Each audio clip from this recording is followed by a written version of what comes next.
Welcome to yet another weekly glance as usual in Coleton. I'm Ebony Houston, and we'll be covering the previous week events, and the events we'll be covering this week fall the week of January 20th to February 2nd. Start off with Tuesday, since we were out for Martin Luther King Jr. Day. Our opinion columnist Evan Woodson talked about the unique differences between President Obama and Martin Luther King Jr.'s ideals, mainly about poverty and how Obama has focused efforts towards... Start off with Tuesday, since we were out for Martin Luther... Dang it! Start off Tuesday, since we were out for Martin Luther King Jr. Day. Our opinion columnist Evan Woodson talked about the unique differences between President Obama and Martin Luther King Jr.'s ideals, mainly about poverty and how Obama has not focused efforts towards poverty. Evan remarked that King viewed poverty, inequality, and economic exploitation as examples of American hypocrisy. Wednesday, Zach Collins wrote about the elevators on campus and the overall safety of the older elevators compared to the newer elevators, such as the elevators in the student union.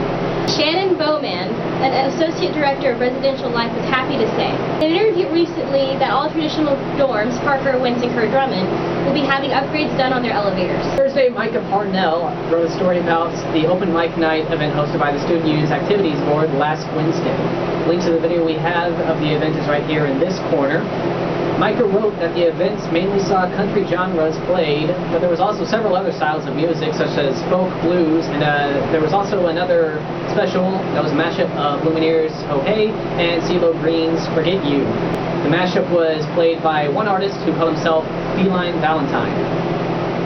Speaking of music, this past Friday, Emily Ferris wrote about the band Vagabond Swing. The band released their first full-length album February 1st, 2011. With plans to release another album soon, but in the meantime, Vagabond Swing will be coming back to Stillwater February 6th to play at Eskimo Joe's. Give them a look at this upcoming week. Upcoming events will be put in the short little graphic that follows after this, but I wanted to notify you of the other videos that have been released in the last week. Those will be put after the events that we'll be writing about this week in the short little graphic that I just mentioned. Anyways, enjoy your week. We'll see you next week, and here is the upcoming events that we will be covering.